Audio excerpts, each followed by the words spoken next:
Assalamu alaikum class. Today we are going to start a new topic, that is reproductive health. Now reproductive health is a very important topic as it has two subcomponents. One is your maternal health and the other is child health. And according to the examination point of view, you will get a question on maternal health and another question on child health. So you should prepare this topic according to the requirements of the examination point of view. Now, reproductive health, which we are going to cover in this lecture today, is not given in Park, it's given in Ilyas Ansari. So you can get the reference from that book. The term reproductive health got special attention since the international conference which was held in 1994 in Cairo, and after this conference, definition of reproductive health was given by WHO, which states that it is a state of complete physical, mental, social and spiritual well-being, and it's not merely the absence of disease or infirmity in all the matters which are related to the reproductive system and its functions and processes. So this definition was given by WHO, and reproductive health, basically it's a holistic approach and it enlightens both the genders and includes both men and women of all the age group are included in it. The statistics given by WHO says that 14% men and 22% women, they suffer from reproductive health issues annually. So reproductive health is very important in males as well as females, as it's crucially in males as in females, as well as if the mother is not well or if the mother is suffering from any disease or dies during the reproductive age group, it has a very bad impact on the family members as well as the community. So health of the men as well as the women are both important in all the age groups. Now next in this slide, I'll discuss the life cycle approach to reproductive health. As you know, whenever a female child is born in our society, especially in the rural areas or even in some parts of the urban area, there is some discrimination about certain factors relating to a female child. When a female child is born, usually they are deprived from the breastfeeding, the weaning is also less, and in some states like in India, as you know, there is female infanticide as well, as they get ultrasounds done before the female is born, and there is infanticide, female infanticide especially. So it's not here in Pakistan, but usually there is discrimination in the female child when they are born. So in infancy, basically the females are deprived from nutrition, and when growing up in the childhood age, from education. So in Pakistan, the literacy rate and of among the females is also less as compared to the males. So the female child has to suffer, and there is early marriage, and in the adolescence age, there is they are usually malnourished in the rural areas, and then the multiple pregnancies or the early pregnancies also cause certain problems in them, and the mother is usually undernourished, and they give birth to undernourished children as well. In reproductive areas, there are unplanned pregnancies, and there are certain complications they have to suffer along with malnutrition, which lead to certain deficiencies in them. And then coming to the menopause, all these malnutrition and all other factors, they then proceed to other ill health. So throughout the life cycle, they have to face certain phases of depression. They are usually not treated properly, while the male males in their household or by their husbands. So a female has to suffer throughout the lifestyle, throughout their lives in certain societies. So these things, they affect the health of the mother, and which in turn affects the health of the children. Now, as I told you before, that broadly speaking, the different components of reproductive health are related to maternal health and the child health, but the subcomponents are discussed in detail in under certain headings. Number one is Safe Motherhood Initiative, which will be discussed later on in this lecture. Next is your fertility regulation, which is usually done by the family planning methods. I'm not going to go into the detail of family planning, as you have discussed already in the previous lectures. Next are your prevention and control of the reproductive tract infections. Now, reproductive tract infections are of three types usually. Number one are the endogenous, and next are your iatrogenic infections, and third one is your sexually transmitted diseases. Now, endogenous infections are the infections which result from overgrowth of organisms normally present in the reproductive tract, such as bacterial vaginosis and candidiasis, like we see in the fungal infections. Next are your iatrogenic infections, that are the infections which are associated with the medical procedures, like deliveries, or infections which occur during abortions, or when they are inserting IUCDs. So these are the second type of infections which can occur.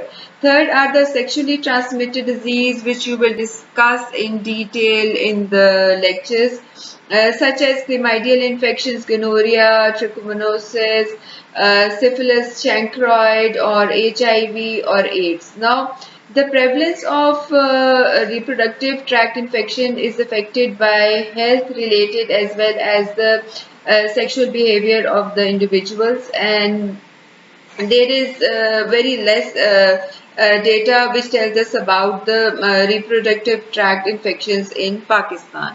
Next are the sexual transmitted diseases. You have already discussed them in detail in the previous lectures. Next is subfertility. So subfertility is defined as the inability to conceive in spite of unprotected sexual behavior for 1 year. It may be primary subfertility, or it can be secondary subfertility. Now, the primary subfertility is considered when the woman has not conceived at all after the marriage, whereas secondary infertility is the failure to conceive after having one or two pregnancies. Now, subfertility may be due to certain factors which can be present both in the husband, or it can be in the wife, or it can be present in both. Now, both partners need to be investigated properly and thoroughly. In women, the causes may be in the ovary, like they can be lack of ovulation, or in the fallopian tubes, like they can be tubal blockade in the cervix, or it can be in some problem in the uterus, or there may be any systemic disease which results in subfertility. Now, the secondary subfertility is usually due to tubal blockade as a result of infection which occurs following a delivery, or it can be after an abortion. Next are your malignancies or cancers of the reproductive tract. Now, population-based data for cancer among women in Pakistan is very less, but it's seen that 13.6% of all the female cancers are gynecological in origin, and data from the hospitals and oncology centers show that between 12 to 19% of the cancers seen in women are basically gynecological cancers, and the commonest is that of the breast, which comprises almost above 25% of all the cancers seen in females. Now, next are your the subcomponent is your newborn care, which will be discussed later on in the coming subsequent lectures. Safe Motherhood initiative was started by WHO, but in Pakistan it started in 1990 when during a conference which was hosted by the Family Planning Association of Pakistan, it was revealed that the maternal mortality rates and the infant mortality rates are higher in the developing countries as compared to the technically advanced countries. So, to address this issue, the Motherhood initiative was started, which is recommended by WHO. Now, the Save Motherhood initiative has four strategies or interventions or four pillars, as you can see in this diagram. This is a very important diagram. You can get an OSPE on this or you can get an SCQ question on this topic. So you should be able to identify the different pillars, and you should be able to draw this diagram as well for the examination point of view. Now, coming back to this Save Motherhood initiative, the four important pillars are number one, as you can see, is the family planning pillar. In the family planning pillar, it is to ensure that the individuals and the married couples have the proper information and proper services should be provided to them so that they can plan the timing and the number, and they should space the pregnancies. Next pillar is about the antenatal care. It is for the prevention of complications which occur during the pregnancy, so that complications of pregnancy are detected earlier and they should be treated accordingly, properly and timely. Next is the conductance of clean and safe delivery. It is to ensure that all the birth attendants, they have a complete knowledge and they should be properly skilled and equipped to perform a clean and safe delivery and to provide postpartum care to the mother as well as the infant. Next is your essential obstetric care. It is to ensure that the essential care for high risk pregnancies and complications related to them is made available to all the women who need it. And this all should be delivered through the primary health care on the foundation of equity for women and primary health care and the basic maternity care. Now the government is making efforts to improve the women's health in Pakistan by the social action plan and other related activities, and the strategies which are planned for the social action program are number one, by improving the efficiency and utilization of the basic health care facility, and by improving the programs by paying more attention to the quality of the services which are provided, and by increasing the access to the healthcare by constructing more healthcare facilities in the far-flung areas or in the rural areas, and so that the women have increased access to these facilities, and by recruiting more female staff in those health facilities so that the females are more comfortable with them, so that they can discuss their problems properly, and promoting community participation as well. Now, coming to the levels and practices of reproductive health. Now, the reproductive health services are provided at the community level, at the doorstep of the community by the trained birth attendants, LHPs, and the midwives. They provide antenatal care, natal care, postnatal care, and immunization services. They all are properly trained, they are skilled, and are properly equipped to take care of the pregnant females epidurals and or to conduct normal deliveries at home. Now, at the primary level, the LHPs and the TBAs and the doctors are there to they provide all these antenatal, postnatal, natal services and the immunization services, and they can also conduct normal deliveries. Now, all the cases that are complicated are then shifted to the secondary level, where the doctors are trained enough to get to sort out the complications, and all the complications which cannot be dealt at the secondary level are then shifted to the tertiary level, where specialized care is given to them and all the complications are sorted out. As we discussed in the Safe Motherhood initiative, that it has four pillars, and one of the pillars was provision of emergency obstetric care and newborn care. Now, essential comprehensive obstetrical care or the EMOC services are provided at two levels. One is the basic EMOC services, and the other one is your comprehensive EMOC services. Now, in the basic EMOC services which are provided at the healthcare center, now there is facility or provision of parenteral antibiotics along with parental oxytocin, and management of complications like hemorrhage, sepsis, and eclampsia is done. And there is also a proper management of pregnancy related problems like anemia, and there is a facility of manual removal of placenta, and the trained birth attendants and the LHVs and the doctors, as I told you before, that they can provide a facility of basic or assisted vaginal delivery at that care, and basic neonatal resuscitation can also be given.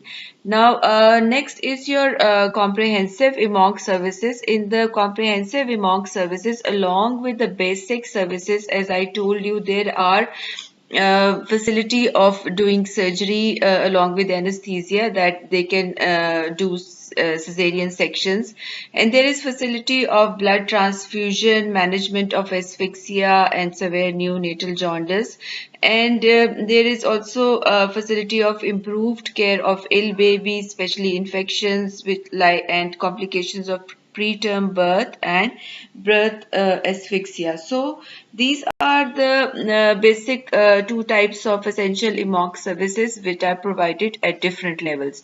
Now, this is a very important question. You can get this question in your SEQ, and you can also get this topic in your OSPI as well. The different stats show that the in any community, the mothers and the children, they comprise approximately above 70% of the total population in the developing countries. So mothers and children are not only the larger group in a population, but they are also the most vulnerable or a special risk group. Now, this risk can be associated during the childbearing age or during the childbearing in the case of women, and growth, development, and survival in the cases of infants and children. So, it's important that by improving the health of the mothers and children, we contribute to the health of the total or the general population of the country.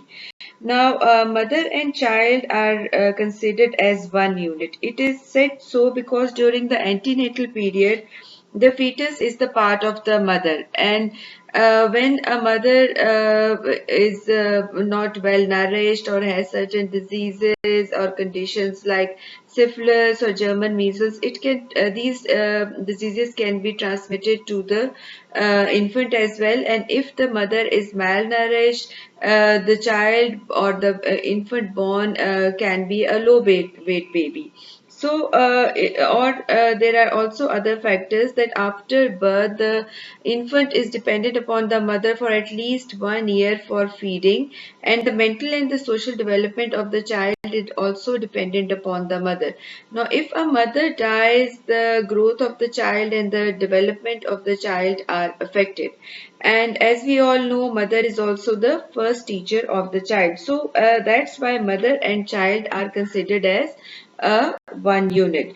Now, coming to the objectives of maternal and child health. Now, the maternal and child health term, it refers to the promotive, preventive, rehabilitative, curative healthcare services for the mothers and children. Now, it includes different subcomponents like maternal health, child health, family health, school health services, handicapped children, adolescent health, and health aspects of the care of children in certain settings such as daycare, etc. So, the main or the specific objectives related to MCH are: number one, there should be reduction of maternal, perinatal, infant, and childhood mortality and morbidity in the country. There should be promotion of physical and psychological development of the child and adolescents within the family, and the promotion of the reproductive health. And the specific or the ultimate object of the MCH service is the lifelong health for both the mother and the child.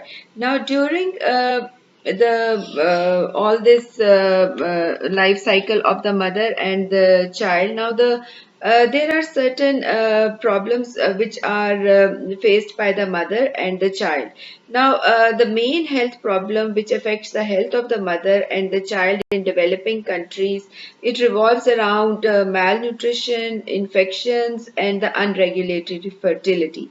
Now, coming to malnutrition, as you have read in the nutrition chapter, that it's like an iceberg, and most people in the developing countries live under the hidden burden of malnutrition. Now, the pregnant women, nursing mothers, and the children are particularly vulnerable to the effects of malnutrition. Now, the malnutrition can affect the health of the mother, and it can lead to maternal depletion. It can lead to the birth of low weight babies, anemias in mother, toxemia of pregnancy, and postpartum hemorrhage.